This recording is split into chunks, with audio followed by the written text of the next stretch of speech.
Assalamualaikum warahmatullahi wabarakatuh. Waalaikumsalam warahmatullahi wabarakatuh. Bismillahirrahmanirrahim. Alhamdulillahirabbil alamin. Kita dapat berkumpul lagi di kegiatan Tugu Sasaka. Di sini Bunda Dian sebagai calon guru penggerak akan memaparkan materi tentang budaya positif. Kepada Bunda Dian Marlena dipersilakan. Oke, terima kasih Bunda Saleha. Assalamualaikum warahmatullahi wabarakatuh. Waalaikumsalam warahmatullahi wabarakatuh. Terima kasih teman-teman hari ini sudah meluangkan waktu untuk kita duduk bersama dan sama-sama belajar tentang ilmu dan materi yang sudah saya dapatkan pada kegiatan pendidikan calon guru penggerak. Nah, di sini kita akan berbagi ya, sama-sama belajar kembali. Bukan saya yang paling tahu terus saya yang mau memberi, itu tidak, tapi kita belajar bersama untuk sama-sama memahami agar bisa kita terapkan di sekolah kita. Nah, sebelum itu teman-teman udah kenal kan ya, kenal dengan baik tentang tokoh pendidikan kita yaitu Ki Hajar Dewantara. Ya, Sudah tahu semboyannya, semboyan spektakulernya yang sampai saat ini masih sering kita dengar. Oh, yang di Pramuka Bun, biasanya Bun, di Pramuka. Iya, sering ya di Pramuka, di mana-mana. Di setiap sekolah, setiap jenjangnya pasti ada ya. Tuturi Handayani ya. Ingmadio Mahmungkarso.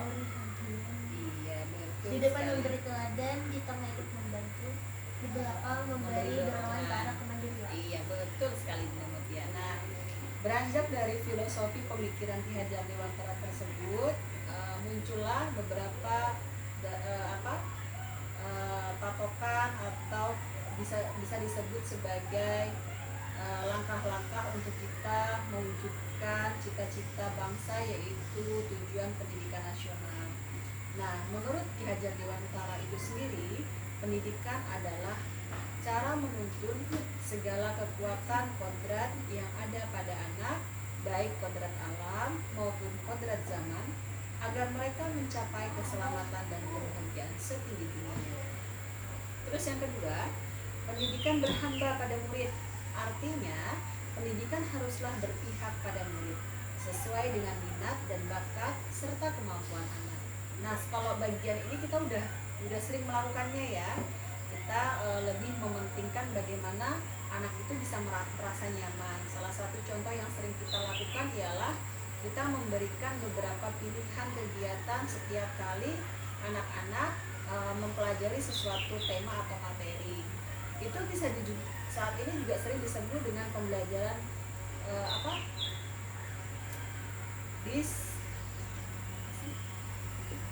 susahnya apa menyebutkan Paknya itu diferensiasi. Nah, atau pembelajaran yang saat ini benar-benar lagi dicanangkan untuk bisa mewujudkan pembelajaran yang berpihak pada murid. Terus yang ketiga yaitu guru ibarat petani. Petani diibaratkan hanya sebagai seorang petani, sedangkan sekolah adalah lahan atau tanah, dan murid ialah ibarat benih-benih yang akan ditanam. Kemudian kita nih sebagai petani hanya bisa menuntun tumbuhnya benih tersebut, kemudian merawatnya. Selanjutnya, kalau di guru penggerak itu kami diajarkan atau kami diharuskan untuk memiliki nilai guru penggerak. Nah, itu juga pengen tak kenalin nih sama teman-teman semuanya, bahwa kita sebagai guru tidak hanya guru penggerak ya. Kita sebagai guru itu wajib atau harus memiliki, yang pertama adalah nilai berpihak pada murid, agar kegiatan atau pembelajaran yang dilakukan di dalam kelas maupun di luar kelas itu lebih menyenangkan dan lebih mengutamakan kepentingan anak. Terus kemudian kita juga harus memiliki nilai kemandirian. Artinya tuh begini nih, kita tuh kan di sekolah nggak semuanya punya fasilitas yang mumpuni atau tidak memiliki sesuatu yang sesuai dengan pembelajaran yang ingin dicapai gitu ya. Kadang-kadang kita terbentur alat peraga, sarana prasarana. Nah, dalam hal ini kita dituntut untuk bagaimana kita bisa mandiri nih menciptakan alat itu sendiri tidak harus yang mengeluarkan modal atau uang. Bisa jadi kita hadirkan sarana prasarana atau media pembelajaran itu misalnya kita adopsi dari alam. Kita kan udah, konsep sekolah kita kan udah berbasis alam ya, bisa kita ambil di sekitar kita. Jikapun harus dalam bentuk lain, kita bisa gunakan dari barang-barang atau bahan-bahan bekas.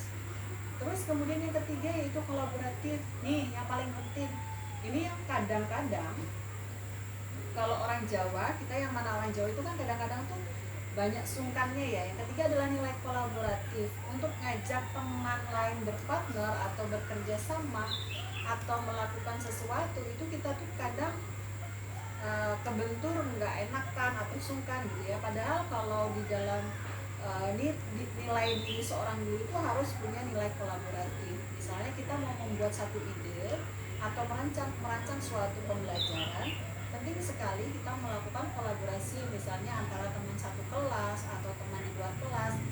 Meskipun sampai sejauh ini yang saya perhatikan bahwa teman-teman sudah sangat bisa melakukan ini dan sering sekali melakukan ini. Misalnya teman-teman sudah berkolaborasi, misalnya besok mau JDO, job day out kegiatannya, nah teman-teman udah merancang itu bersama-sama, kemudian saling berdiskusi siapa yang mengambil peran survei tempat, siapa yang mengambil peran menyiapkan keperluan anak dan lain-lain.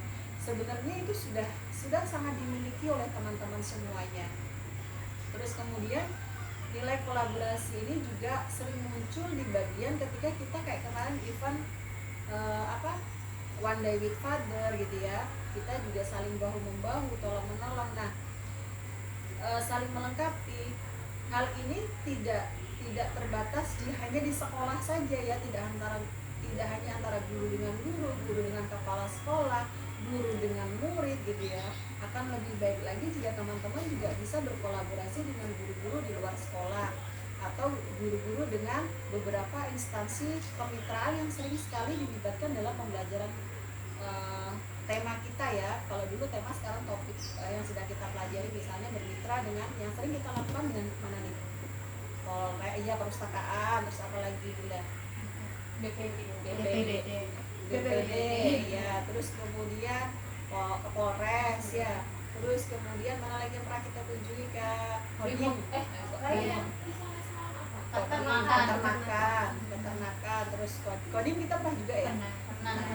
Nah itu sudah itu merupakan salah satu bentuk nilai kolaborasi yang sudah sangat muncul sekali di kita ya. Terus yang keempat yaitu inovatif. Nilai inovatif ini tadi terkait sekali dengan kemandirian. Nah, inovatif ini tidak hanya inovatif dalam merancang berbagai pembelajaran, merancang media dan alat peraga dan lain-lain gitu ya. Tapi inovatif dalam hal misalnya menghadirkan model dan metode pembelajaran di kelas maupun di luar kelas. Yang selama ini sudah teman-teman lakukan itu seperti apa? Ada yang tahu contohnya yang sudah berinovasi dalam hal apa? Misalnya, boleh kasih contoh teman-teman? Apakah sudah selama ini sudah berperan melakukan inovasi untuk kegiatan di sekolah kita, baik pembelajaran maupun kegiatan ekstrakurikulernya? Working with parent. Nah, ya betul. Gimana Bunda Saleh bentuk inovasinya? Mengajak anak-anak untuk saling berinteraksi dengan orang tua, kerjasama dengan guru-gurunya. Iya. Nah, inovasi ini tidak hanya bisa kita lakukan, betul sekali ya Bunda Saleha. Inovasinya apa yang dilakukan di sekolah alam ini sudah berbeda dengan sekolah lain ya. Salah satunya yaitu ada kegiatan working with parent atau bekerja sama dengan orang tua. Itu juga merupakan salah satu bentuk inovasi kegiatan yang sudah dilakukan teman-teman di sini. Bisa jadi juga adalah kayak kemarin waktu acara pentas seni saat haflah ya. Itu juga teman-teman sudah sangat spektakuler nih membuat inovasi, menghadirkan teater peristiwa berkurban yang hadir di panggung, padahal pemerannya anak-anak usia 4 sampai 6 tahun. Itu merupakan sesuatu yang tidak mudah.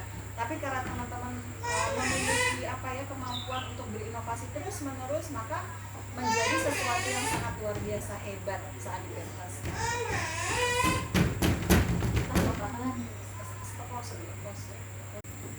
Nah, kemudian yang kelima yaitu nilai reflektif. Setiap hari kita sebagai guru juga harus bisa merefleksikan apa yang sudah kita lakukan. Kemudian beranjak dari itu kita bisa menentukan langkah-langkah perbaikan berikutnya.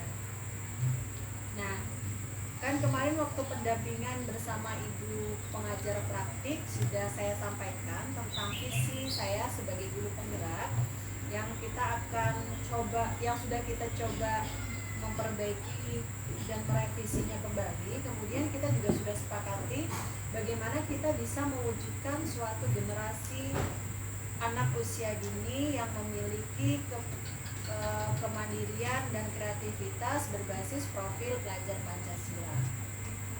Nah, untuk mencapai hal tersebut, tentu kita membutuhkan yaitu suatu alat atau suatu media untuk bisa mencapainya. Nah, di sini kami juga sudah mempelajari tentang apa itu budaya positif. Saya kemudian ingin sekali membagikan tentang pemahaman budaya positif ini kepada teman-teman. Budaya positif merupakan suatu pembiasaan di sekolah yang harus kita lakukan bersama-sama, yang awalnya kita tentukan pula bersama-sama. Nah, dalam rangka menciptakan lingkungan yang positif, salah satu strategi yang perlu kita tinjau kembali adalah penerapan disiplin di sekolah kita. Apakah telah efektif? Apakah masih perlu ditinjau kembali? Apa sesungguhnya arti dari disiplin itu sendiri? Kemudian apa kaitannya dengan nilai-nilai kebajikan? Nah, di sini kita bahas sama-sama nilai-nilai kebajikan itu secara universal, kemudian mengaitkannya dengan peraturan atau disiplin yang sudah kita lakukan di sekolah. Namun sebelumnya, sebagai guru, ayo kita tanya ke diri kita masing-masing.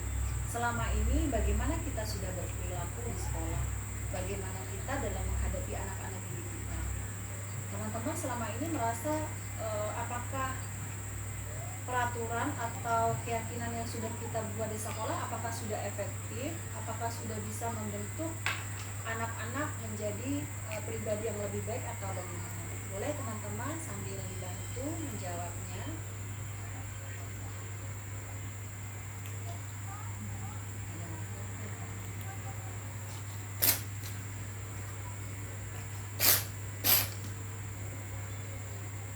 Bagaimana teman-teman?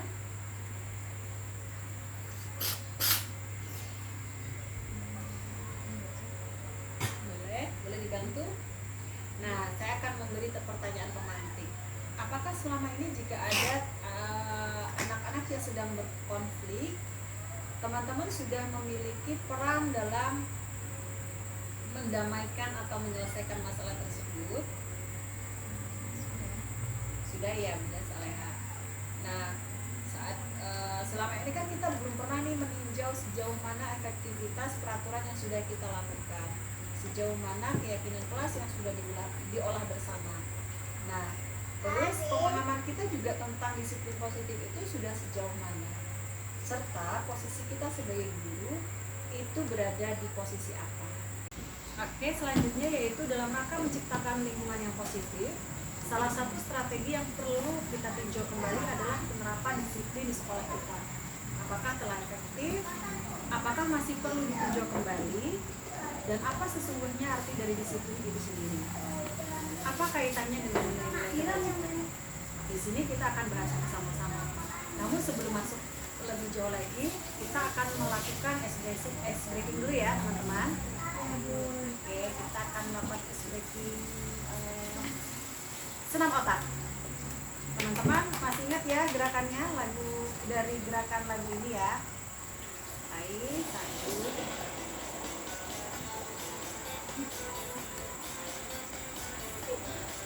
Ada penangkarannya lagi. Seperti ini ya bercontohnya. Oke, gini ya. Oke, teman-teman kita melakukan ini sambil berdiri ya. Ya, teman-teman silakan berdiri. Ayo, let's go. Kelihatan nggak kepala kami dulu? Ya, kan.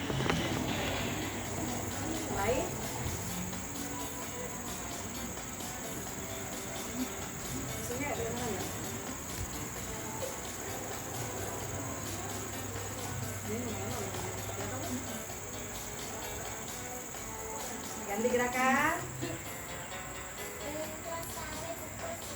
Jempol dan kelingking.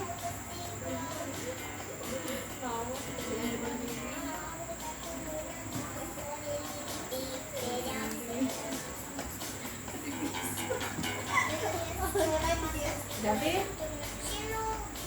pegang dan gantian. Kita yang tahu Bella.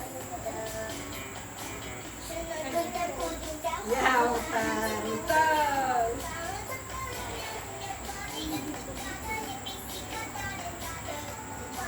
Balik arah.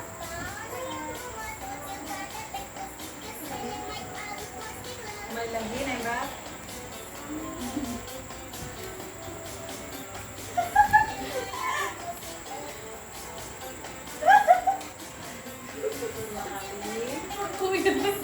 Pindah lagi jempol dengan link.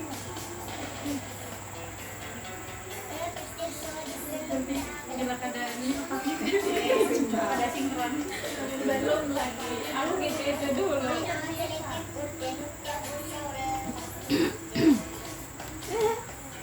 Terus ganti telinga.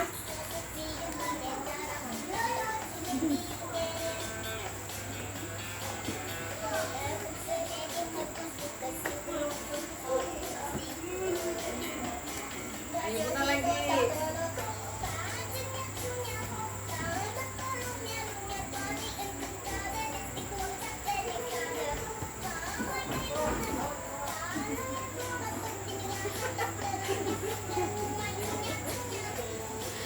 Lagi.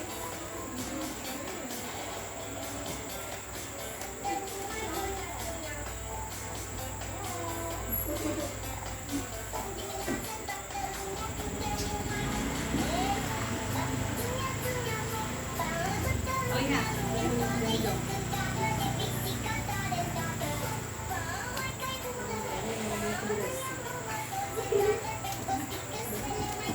Mana tuh yang kayak pelatihan tuh bang Ya Allah. ini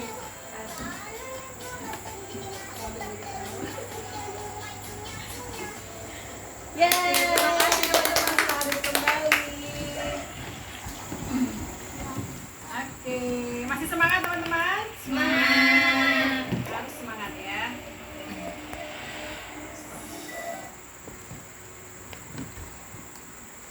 Nah, selanjutnya kita akan kembali membahas tentang segitiga restitusi. Restitusi sendiri itu adalah sebuah cara atau strategi dalam menanamkan disiplin positif pada murid.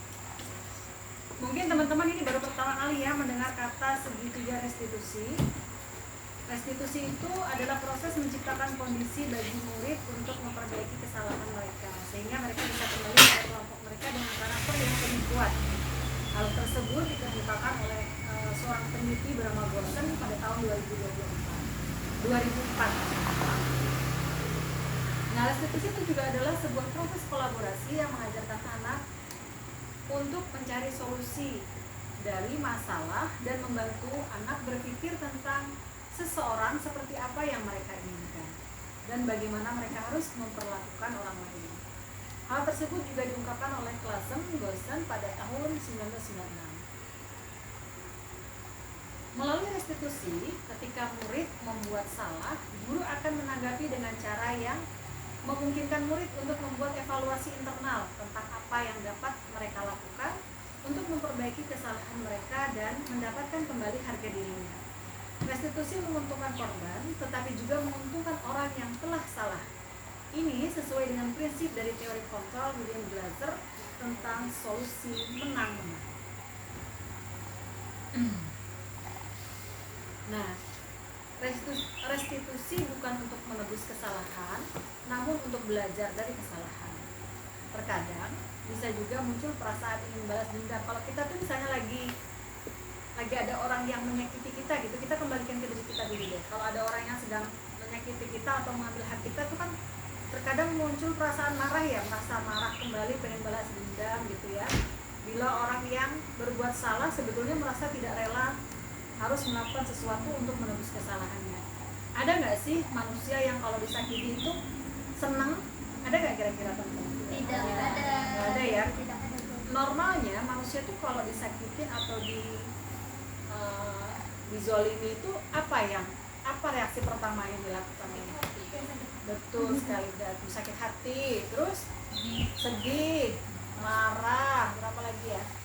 Pasti ada yang pengennya membalas ya, ada yang pengen membalas dendam. Nah, di segitiga restitusi inilah anak akan diajarkan bagaimana mereka memiliki kontrol diri tentang reaksi ketika dia mendapatkan interaksi yang negatif dari orang lain. Restitusi ini juga adalah suatu strategi untuk memperbaiki hubungan. Restitusi juga membantu murid atau anak didik kita dalam hal misalnya mereka ingin menjadi orang seperti apa dan bagaimana mereka ke depannya. Terus kemudian restitusi adalah proses refleksi dan pemulihan. Proses ini menciptakan kondisi yang aman bagi murid untuk menjadi jujur pada diri sendiri dan mengevaluasi dampak dari tindakan mereka pada orang lain. Kemudian restitusi itu juga tawaran bukan paksaan. Restitusi yang dipaksa bukanlah restitusi yang sebenarnya, tapi konsekuensi. Bila guru memaksa proses restitusi, maka murid akan bertanya, apa yang akan terjadi kalau saya tidak melakukannya? Misalnya mereka sebenarnya tidak suka konsekuensi yang guru sarankan, mereka mungkin akan setuju dan akan melakukannya, tapi karena mereka menghindari ketidaknyamanannya atau menghindari kehilangan kebebasan atau diasingkan dari kelompok, mereka akan percaya kalau mereka menyakiti orang, maka mereka juga tersakiti. Maka mereka berpikir itu impas. Seorang anak yang memukul temannya akan mengatakan, kamu boleh pukul aku balik biar impas. Memaksa melakukan restitusi bertentangan dengan perkembangan moral, yaitu kebebasan untuk membuat pilihan. Oleh karena itu, penting bagi guru untuk menciptakan kondisi yang membuat murid bersedia menyelesaikan masalah dan berbuat lebih baik ke depannya. Nah, kalau misalnya kita tuh yang selama ini yang sudah kita lakukan itu kayak misalnya time out itu loh, kalau anak melakukan kesalahan kemudian kita asingkan dari kelompoknya beberapa menit, itu termasuk hukuman atau bagian dari restitusi kira-kira teman-teman? Gimana tadi Bu? Kalau kita memberi time out tuh, misalnya kan ada anak yang udah melanggar, kayak kita kan di kelas tuh kan kesepakatannya kalau dia 1 kali melanggar kita ingatkan, 2 kali melanggar kita masih ingatkan, dan kalau 3 kali melanggar itu kan biasanya anak dipisahkan dari kelompoknya misalnya selama 3 menit di pojokan misalnya. Itu sebenarnya masuk hukuman atau masuk restitusi? Masuk restitusi. Alasannya apa Bu ya? Karena kan ibaratnya kalau sudah 2 kali itu masih diingatkan, itu namanya toleransi. Jadi kita tuh masih memberikan kesempatan ruang untuk anak gitu. Kemudian kita ingatkan kembali kalau melakukan sekali lagi seperti itu tadi, kebijakannya dipisah gitu. Di time out ya? Di time out gitu. Iya, betul berdasarkan Bukan sebuah hukuman sebenarnya. betul bilang ya, terima kasih. Nah sebenarnya kalau hukuman itu lebih pada memberi balasan yang tidak menyenangkan ya. Betul. Tapi kalau konsekuensi dari bagian dari restitusi itu ketika dia udah tahu kalau aku melanggar lebih dari 2 kali, maka aku akan mendapatkan konsekuensi untuk diasingkan. Dia udah sadar tuh, dan tahu bahwa dia ketika dia mengulang kesalahan maka dia akan mendapat konsekuensi itu. Itu adalah bagian dari menciptakan disiplin positif agar anak yang berulang kali melakukan kesalahan itu benar-benar mendapat konsekuensi dari perilakunya. Terima kasih. Terus kemudian lagi restitusi adalah fokus restitusi itu fokus pada karakter bukan tindakan. Terus kemudian akhirnya restitusi itu menguatkan. Bisakah momen ketika murid melakukan kesalahan menjadi sebuah momen yang baik? Jawabnya tentu bisa ya, asalkan ia bisa belajar dari kesalahan itu. Apa maksud dari kalimat kita bisa lebih kuat setelah kita belajar dari kesalahan itu? Lebih kuat di sini maksudnya bukan menekankan pada kita dalam lebih dalam gitu ya, dalam gitu dikuatkan, tapi artinya menyadari apa yang bisa murid ubah, dan murid benar-benar mengubahnya. Kalau restitusi itu fokus pada solusi, sehingga guru menstabilkan identitas murid dengan mengatakan kita tidak fokus pada kesalahan. Bunda atau guru tidak tertarik untuk mencari siapa yang benar, siapa yang salah. Restitusi itu mengembalikan murid yang berbuat salah pada kelompoknya, bukan malah mengasingkan atau memisahkan tanpa persetujuan atau kesepakatan yang lebih dulu dilakukan bersama anak-anak di dalam kelas. Terus kemudian yaitu setelah kita mengetahui proses restitusi, yaitu yang terakhir adalah posisi kontrol. Posisi kontrol kita sebagai guru atau sebagai pendidik.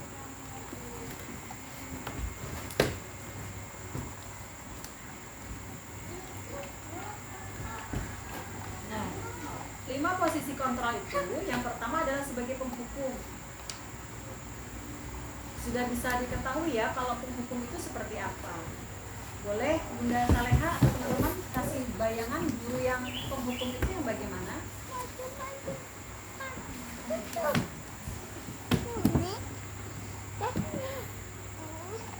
Izin Bun, penghukum ya. Iya. Penghukum itu kan bisa berupa apa ya, spesifiknya misalnya fisik. Iya. Misalnya repot memukul, menaat seperti itu, atau memberikan kalimat yang kurang positif. Patuhi aturan saya, awas kalau kamu melanggar. Itu kan masuk definisi. Kemudian terlalu menekan anak, menyalahkan, terlalu dia memang salah, tapi tidak harus disalahkan banget gitu. Kamu selalu saja salah. Tidak perlu seperti itu. Yang paling utama adalah diatur. Nah, betul benar ya. Kita itu sebagai guru itu harus menghindari banget ya posisi kontrol sebagai penghukum ini, karena penghukum ini jika dilakukan secara terus-menerus kepada murid-murid maka akan menimbulkan akan tumbuh menjadi anak yang apatis, dia tidak mudah bersimpati karena setiap kali dia melakukan kesalahan dia tidak akan diterima gitu, merasa bahwa dirinya sesuatu yang tidak baik gitu dan lain sebagainya. Maka guru harus menghindari posisi kontrol sebagai penghukum ya, kalau bukan ada konflik di antara. Terus kemudian yang kedua sebagai pembuat merasa bersalah. Nah ini kayak gimana? Ada yang sudah dapat gambarannya? Seperti mengucapkan kepada anak, ibu sangat kecewa pada sudah melakukan kesalahan. Terus sudah sedih dengan kelakuan kami seperti ini. Terus iya betul ya Bunda Saleha, pernyataan atau ungkapan misalnya ibu sangat kecewa sekali dengan kamu, terus berapa kali bapak harus memberitahu kamu ya gitu. Nah, itu kayak perasaan merasa bahwa guru tuh merasa kelelahan sekali menghadapi sikapnya. Nah di posisi ini murid akan memiliki penilaian diri yang buruk tentang diri mereka sendiri. Kemudian murid juga merasa tidak berharga dan telah mengecewakan orang-orang yang disayangi. Nah, terus posisi kontrol yang ketiga adalah sebagai teman. Guru pada posisi ini tidak akan menyakiti murid, namun akan tetap berupaya mengontrol murid melalui persuasi. Posisi teman pada guru bisa negatif ataupun positif. Positif di sini berupa hubungan baik yang terjalin antara guru dan murid. Guru di posisi teman menggunakan hubungan baik dan humor untuk mempengaruhi seseorang. Misalnya dengan berkata, ayolah bantu demi bapak gitu ya, atau ayolah bantu bunda gitu. Kalau di sini kan kita panggilnya gurunya dengan bunda ya. Misalnya, ayo ingat tidak bantuan bunda selama ini, kayak gitu dan lain-lain ya. Terus kemudian kalau yang sebagai teman tapi pada posisi teman yang negatif itu yang seperti apa?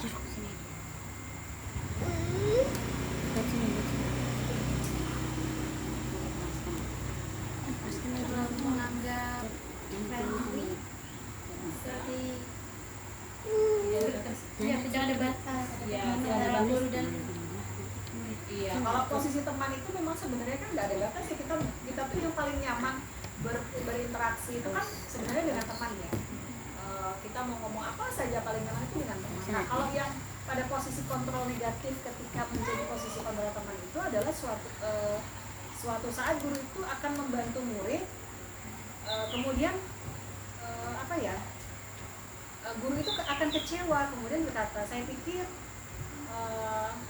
muridnya itu kecewa, saya pikir Bunda teman saya, ternyata Bunda begitu gitu kan, akhirnya itu menjadi sesuatu yang negatif gitu ya.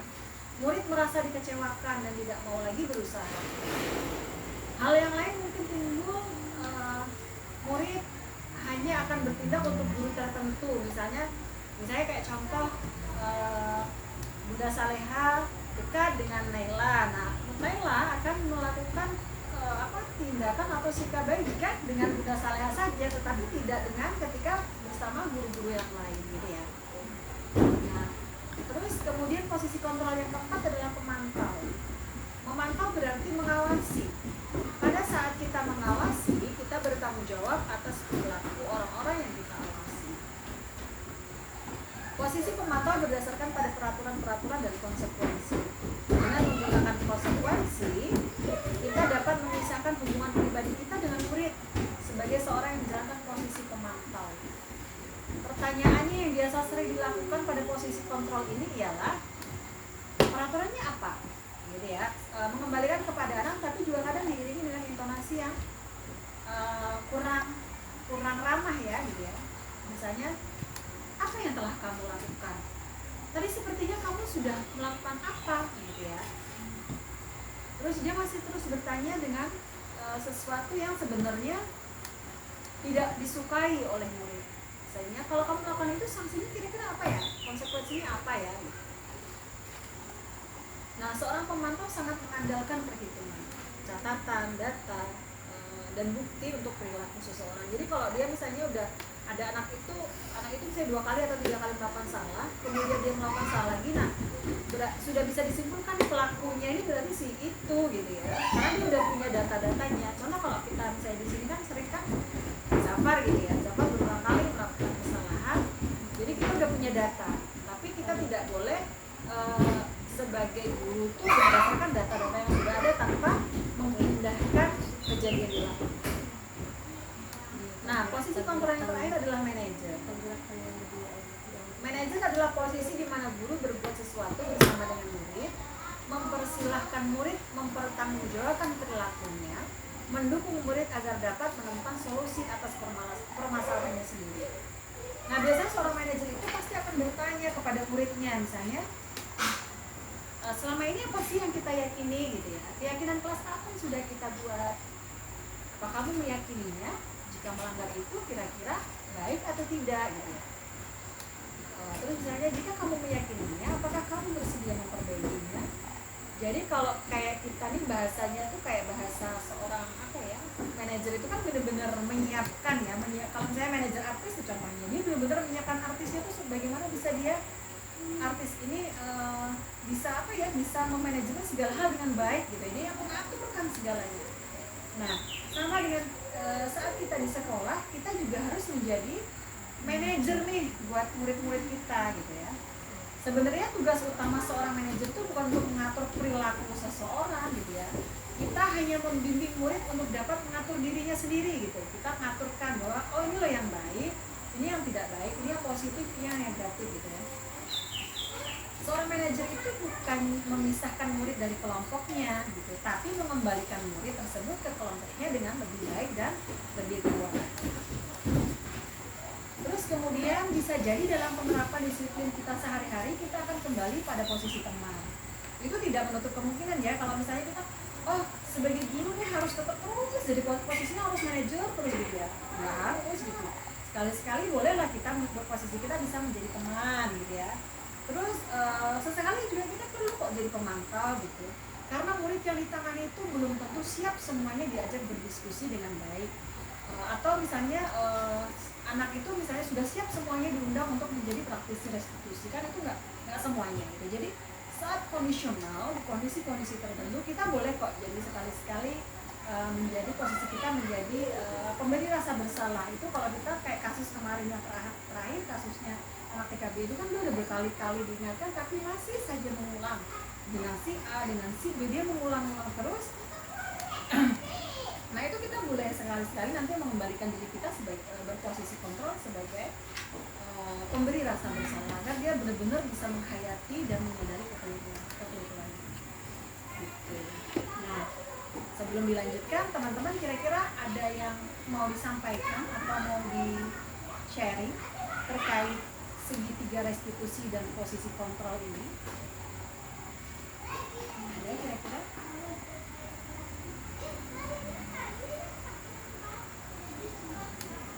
Ada nggak? Bunda Saleha, ini Bunda Mutia, Bunda Imah, Bunda Atun, ada? Bunda Atun boleh sampaikan? Lanjut ya. Nah, restitusi dalam konteks penerapan disiplin di sekolah mengacu pada upaya untuk memperbaiki hubungan dan pemulihan yang melibatkan siswa, guru, dan staf sekolah. Konsep ini tidak hanya berfokus pada hukuman atau sanksi, tetapi juga pada pemahaman, pertobatan, dan pemulihan hubungan yang mungkin terganggu oleh perilaku yang melanggar aturan sekolah. Nah, dalam penerapan disiplin yang berorientasi restitusi ini, tujuannya adalah untuk mengajarkan siswa bertanggung jawab dan akibat dari tindakan mereka. Ini juga memberi anak didik kita kesempatan untuk memperbaiki kesalahan mereka dan menjadi anggota yang lebih baik dalam komunitas tadi. Nah, itu teman-teman uraian tentang 5 posisi kontrol yang harus kita ketahui dan harus kita terapkan di sekolah dalam mewujudkan budaya positif di sekolah kita. Kira-kira sampai di sini ada yang mau ditambahkan? Sudah cukup? Oke. Kalau sudah cukup, saya kembalikan lagi kepada Bunda Saleha untuk menutup acara ini.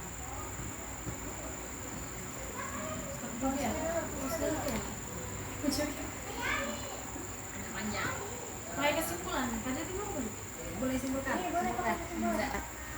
Demikian pemaparan materi dari Ibu Dian sebagai calon guru penggerak yang melakukan aksi nyata berbagi praktik baik tentang budaya positif dan segitiga restitusi. Semoga ke depan kami bisa bersama-sama dalam berkolaborasi menerapkan di sekolah. Dalam hal ini saya menarik kesimpulan bahwa kita akhirnya mengetahui tentang budaya positif di sekolah dan mengetahui tentang solusi atau strategi untuk mengatasi tindakan-tindakan yang terjadi di antara anak dengan segitiga restitusi dan memposisikan diri sebagai posisi kontrol terbaik dalam menyelesaikan atau membantu anak mengembalikan pada karakter baiknya. Demikian,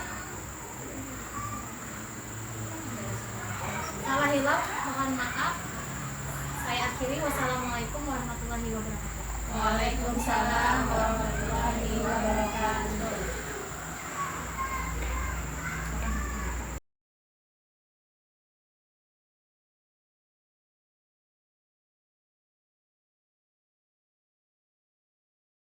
Hai teman-teman semuanya, bagaimana perasaannya?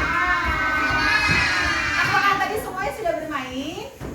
Sudah. Kalau sudah bermain itu perasaannya bagaimana ya? Senang. Yeay. Sekarang kita mau konsentrasi dulu. Tepuk konsentrasi.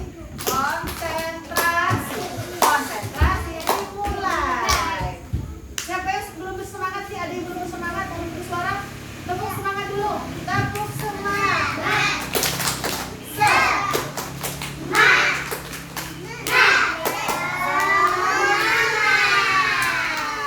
Coba Bunda mau tanya, hari ini yang sudah datang tepat waktu siapa angkat tangannya? Iya, berarti Zafar, Zaidan, Yahya, Hanif sudah tepat waktu ya? Yang hari ini datangnya terlambat siapa?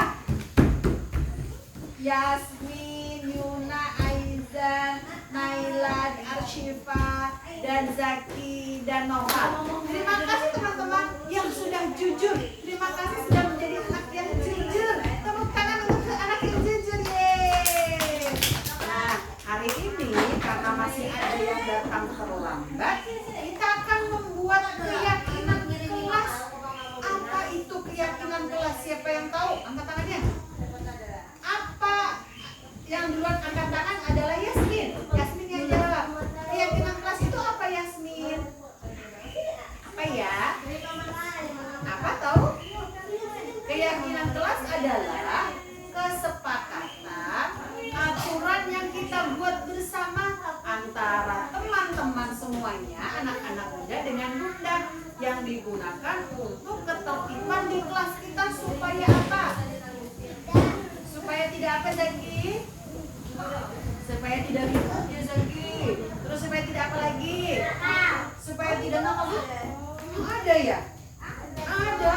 Oh, ada kata Zaki dan Yasmin. Nah, oke, sudah siap, kita akan membuat keyakinan kelasnya. Bunda kasih judul dulu ya. Bunda tulis dulu di sini. Nah, keyakinan kelas.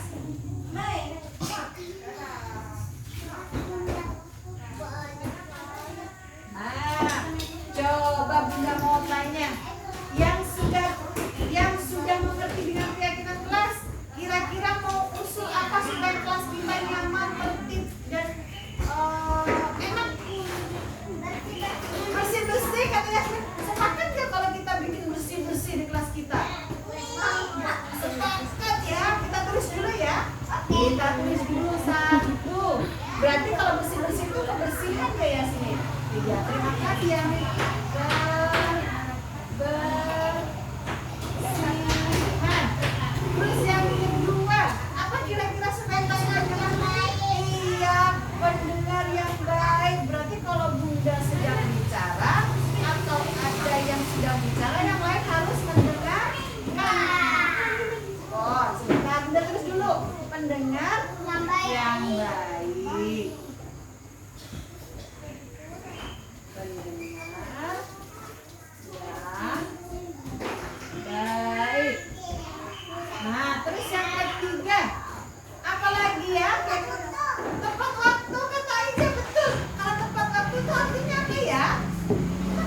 Disiplin, betul. Kita tulis dulu tepat waktu kata Aiza. Wah, nilai kebajikannya adalah disiplin, betul.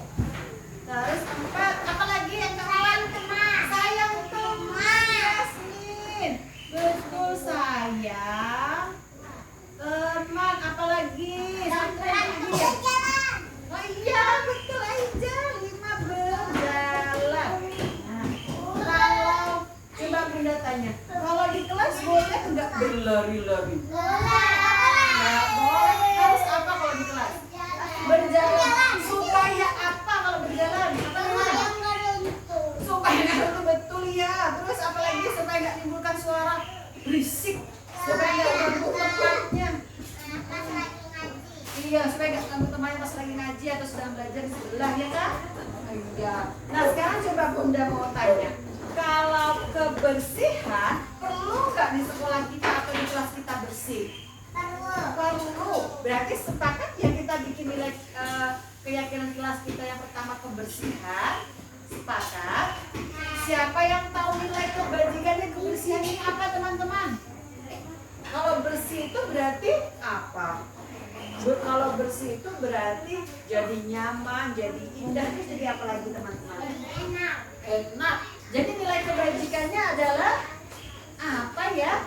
Tentang kebersihan ya, Nak ya. Berarti nilai kebajikannya siapa yang tahu? Nilai baiknya yang dimunculkan ketika kelas kita bersih apa ya? Jadi apa? Jadi kalau misalnya udah bersih terus tiba-tiba datanglah misalnya Jafar misalnya habis makan, terus sampahnya dibuang, padahal Dina sudah bersih-bersih tadi. Kira-kira Dina sedih nggak? Sedih, kan udah dibersihin terus dibuangin sampah sama Jafar. Terus kalau misalnya lagi Bunda misalnya habis pakai tisu, habis semua keringat, sudah buang, kira-kira kotor nggak kelasnya? Kotor. Jadi nilai kebajikannya adalah saling menghargai. Jadi kita saling menjaga ya, Nak ya, supaya kelas kita bersih. Semua orang harus menjaga kebersihan. Terus kemudian pendengar yang baik. Kalau pendengar yang baik, nilai kebajikannya apa yang kita ambil dari pendengar yang baik itu? Tahu ada Berarti saling apa juga sama? Iya, saling mendengarkan. Artinya kalau mendengarkan misalnya Bunda sedang ngomong berarti menghargai nggak Kak Bunda? Iya betul. Tadi Bunda lihat tapi ada Zaki sama siapa namanya? Zaida sedang ngobrol. Berarti Zaki dan Zaida tidak menghargai Bunda. Kalau Bunda tidak dihargai berarti tidak jadi keyakinan kelas dong. Ya enggak? Jadi harus saling apa nilai kebajikan adalah saling menghargai.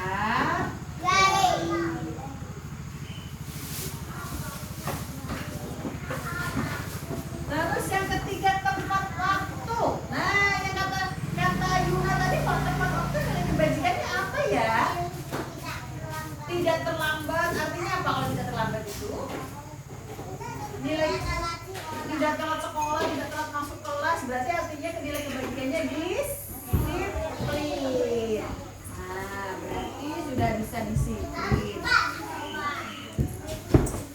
Terus yang keempat, nah, sayang teman. Kemarin Bunda tahu ada yang suka ganggu temannya waktu bermain di luar sana. Kalau mengganggu berarti tidak menghargai, tidak sayang teman kan? Nah, jadi kalau sayang teman kita buat keyakinan kelas, jadi nilai kebajikannya adalah sama saling menghargai.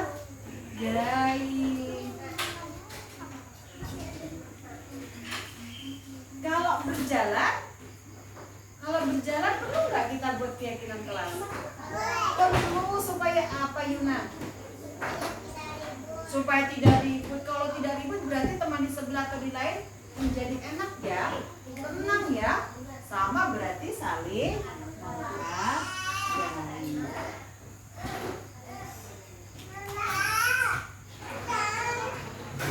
Sepakat nggak dengan 1, 2, 3, 4, 5? Berapa? 5. Sepakat nggak dengan 5 nilai 5 keyakinan kelas ini? Sepakat nggak? Nah, karena sudah kita buat bersama-sama, kita harus saling melakukannya. Sekarang kita akan tuliskan di sini. Kita tulis di sini, nanti kita tempel di kelas kita begini. Ya. Sekarang Bunda taruh sini dulu. Siapa yang mau bantu menulis? Ya, nanti ditulis dengan tulisan teman-teman ya. Anak-anak Bunda yang nulis. Nanti kita tempel di kelas. Jadi kalau misalnya ada yang melanggar keyakinan kelas kita, nanti bisa diingatkan, kamu melanggar keyakinan kelas kita loh. Misalnya ada yang melanggar ya. Siap? Siapa yang mau membantu Bunda menulis di sini?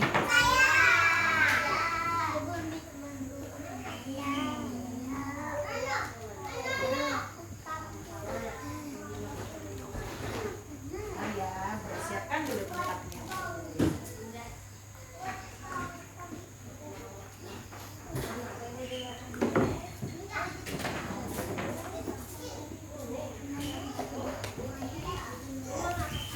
Nah, siapa yang akan menulis tentang angkat tangannya?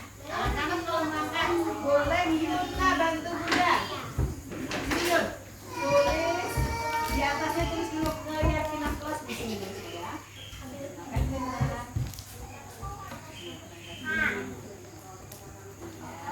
Teman-teman sementara Yuna menulis, teman-teman harus memperhatikan ya.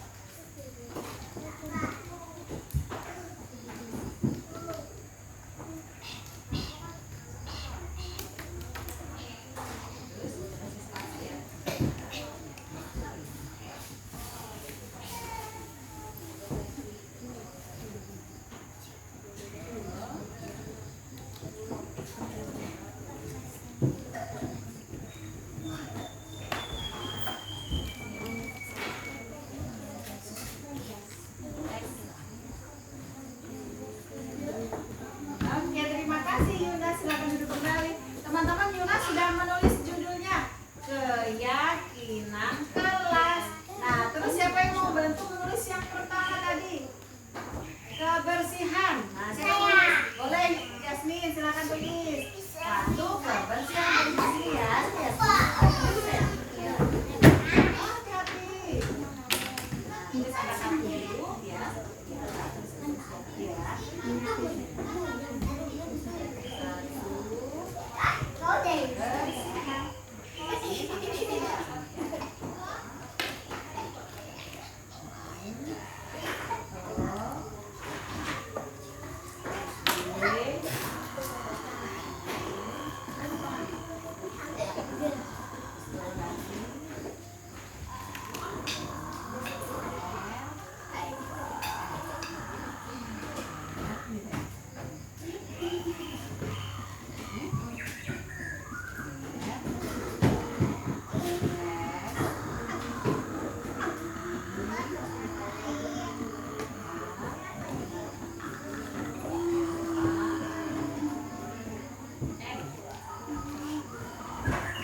Oke, terima kasih Yasmin. Kalau kita bikin kebersihan, berarti nanti kelasnya jadi enak ya. Oke, silakan duduk kembali. Siapa yang mau nulis yang kedua, pendengar yang baik? Siapa? Aija mau nulis? Boleh, silakan Aija. Nah, dua. Ya, bentar. Oke, kasih titik.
Ini kan tadi sudah ditulis Aiza pendengar, terus hapus yang baik ya. Yang baik.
Pendengar yang baik. Terus yang ketiga anak laki-laki, ada yang mau membantu bunda? Anak laki-laki, Zafar, boleh Zafar? Zafar mau bantu bunda nulis? Enggak. Siapa yang mau? Hanif, boleh? Loh, ayo anak yang percaya diri boleh membantu bunda. Siapa lagi? Saya. Yasmin lagi. Yasmin dulu ya. Kasih.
Zaki. Kok Zaki? Apa ya Zaki? Seperti Zaidan. Boleh nggak ngobrol sendiri? Boleh, harus dengerin bunda ya nggak? Terus yang ketiga apa? Tepat waktu. Artinya boleh nggak ke sekolah itu terlambat? Tidak. Terus boleh nggak masuk kelasnya kalau diajak belajar? Kita belajar masih main aja di sana, boleh nggak? Nggak boleh. Kalau sudah waktunya masuk kelas harus masuk kelas. Waktunya datang ke sekolah lebih awal, nggak ada yang terlambat. Jadi supaya nggak terlambat ke sekolah, tidurnya juga lebih awal. Boleh nggak kalau malam nggak begadang? Nonton TV atau main HP lama-lama boleh nggak? Nggak boleh. Jadi tidurnya cepat, biar bangunnya juga pagi. Iya, nyenyak ya. Terus kemudian yang keempat, sayang teman. Ada nggak di sini yang nggak sayang teman? Ada nggak yang nggak sayang teman? Nggak ada. Ada. Semuanya sayang teman nggak? Iya. Sama bunda sayang nggak? Sayang. Jadi harus sayang teman dan sayang bunda ya. Biar kelas kita jadi tenang, nyaman. Sekolah kita juga tenang. Terus yang terakhir adalah berjalan. Contohnya berjalan bagaimana? Contohnya berjalan bagaimana? Boleh contohkan Aija? Boleh contohkan berjalan kalau di kelas. Berjalan, contohnya berjalan. Kamu berjalan dari ke situ, dari ke sini. Nah, berjalan itu begini. Kalau di kelas boleh nggak lari? Nggak boleh. Kalau ada bunda sebelah kita boleh nggak lari? Harus bilang ada aja sih. Terima kasih. Nah, teman-teman, supaya keyakinan kelasnya nanti kita tanya jadi indah, bunda tambahkan gambar boleh? Boleh. Bunda tambah kalau kebersihan, bunda kasih gambar tong sampah deh. Tong sampahnya kayak punya kita tuh. Nah, ada tong sampah ceritanya. Jadi kalau buang sampah di sini ya. Terus pendengar yang baik, apa gambarnya pendengar yang baik?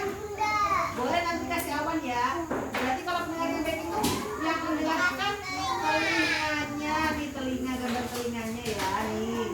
Terus kemudian kalau tepat waktu atau disiplin gambar apa ya? Kira-kira yang bagus? Gambar apa? Supaya nggak terlambat. Lihat apa? Jam betul Yuna. Boleh kan gambar jam? Iya, gambarnya. Semuanya di rumah punya jam nggak? Kalau lihat, nah berarti kalau punya jam ya, kalau tanda jam pendeknya kakak 7, kakak sekolah lah sudah ya. Terus kemudian sayang teman, kita kasih gambar apa ya? Lah, artinya sayang teman. Terus kemudian kalau berjalan gambarnya apa? Kaki betul Lina, gambar kaki. Gimana ya gambar kaki ya? Gambar sepatu kaki aja ya, ini kaki ditanya nih. Nah, sudah pakai kaos kaki. Nah, betul Luna, makasih Luna. Nah, sudah fokus. Nah, terima kasih. Semuanya sudah punya keyakinan kelas. Berarti nanti kalau ada yang melanggar keyakinan kelas, boleh dibantu bunda untuk mengawasi dan melaporkan ke bunda. Boleh? Boleh. Ke bunda ya. Kalau misalnya ada yang melanggar, saya teman misalnya di tempat main ada yang berkelahi atau main tinju-tinjuan dan lain, boleh nanti dibantu sampaikan kepada bunda ya. Oke. Terima kasih teman-teman sudah menjadi pendengar yang baik hari ini untuk materi membuat keyakinan kelas. Jadi karena sudah tertib, sudah membantu bunda. Bunda mau kasih hadiah ke teman-teman. Mau dikasih hadiah? Dikasih hadiahnya tepung apa ya? Es krim. Mau ya tepung es